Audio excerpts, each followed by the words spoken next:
আজকের সমাজের এই বাস্তব ছবিটা সত্যি চিন্তার এবং ব্যথার। প্রবীণদের অভিজ্ঞতা আর শিক্ষিত যুব সমাজের নীরবতার সুযোগে অযোগ্য ও অন্যায়কারীরা স্থান দখল করে নিচ্ছে। শিক্ষিতরা চুপ বলেই কি অশিক্ষিতদের রাজত্ব? সমাজের তেতো সত্য। প্রবীণদের অবহেলা আর যুব সমাজের নীরবতা সমাজ ধ্বংসের আসল কারণ। যে সমাজে সাদা চুল আর অভিজ্ঞতা দেখে একসময় মানুষ শ্রদ্ধায় মাথা নত করত, আজ সেই সমাজেই প্রবীণরা বয়সের ভারে নয়, অবহেলা আর অপমানে পেছনে সরে যাচ্ছেন। অন্যায়ের বিরুদ্ধে একসময় যারা সবার আগে ঢাল হয়ে দাঁড়াতেন, আজ তারা নীরব। আর অন্যদিকে হাজার হাজার ডিগ্রি হাতে নিয়ে আমাদের শিক্ষিত যুব সমাজও আজ চুপ করে দৃশ্য দেখছে। ফলাফল, সমাজ ধ্বংস হচ্ছে, আর অযোগ্য ও অশিক্ষিত মানুষগুলো পুরো সমাজকে নিজেদের ইশারায় চালাতে চাইছে। কিন্তু প্রশ্ন হল, আমরা কেন এত অসহায় হয়ে গেলাম? আর আমাদের তরুণ প্রজন্ম ভালো পড়াশোনা করেছে, সৎ শিক্ষার আলো পেয়েছে, কিন্তু আজ তারাও নিজের ক্যারিয়ারের ভয় আর আমার কি দরকার এই ভেবে একপাশে সরে দাঁড়িয়েছে। মনে রাখবেন, অন্যায়ের বিরুদ্ধে শিক্ষিত মানুষের নীরবতা অন্যায়কারীর অহংকারকে শতগুণ বাড়িয়ে দেয়। আপনার নীরবতাই আজ সমাজের ক্ষয়ের সবচেয়ে বড় কারণ।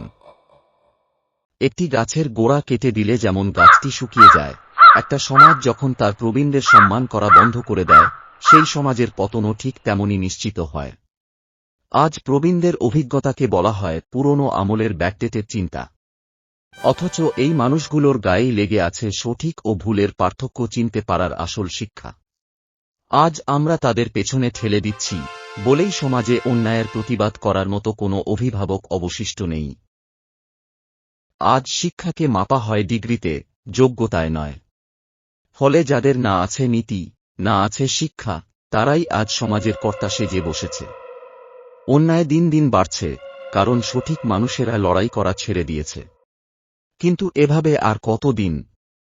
প্রবীণদের জ্ঞান আর যুবকদের শক্তি, এই দুইয়ের মেলবন্ধন ছাড়া কোনো সমাজ কোনোদিন মাথা তুলে দাঁড়াতে পারে না। আপনার বাড়ির বৃদ্ধ মানুষটির কথা শুনুন, তাঁর অভিজ্ঞতাকে সম্মান দিন।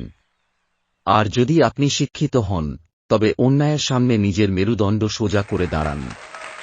নয়তো আজ যে অন্যায়ের নীরব দর্শক আপনি, কাল সেই অন্যায় আপনার দরজাতেও এসে কড়া নাড়বে। সমাজকে বদলাতে হলে আগে নিজের চিন্তাকে বদলাতে হবে। প্রবীণদের সম্মান ফিরিয়ে দেওয়া আর অন্যায়ের বিরুদ্ধে প্রতিবাদ করাই হোক আমাদের আসল শিক্ষা। আপনার কি মনে হয়, আজ কি সত্যিই সমাজ ভুল পথে হাঁটছে? কমেন্টে আপনার মূল্যবান মতামত জানান। ভালো লাগলে ভিডিওটি শেয়ার করে অন্যকে ভাবাতে সাহায্য করুন।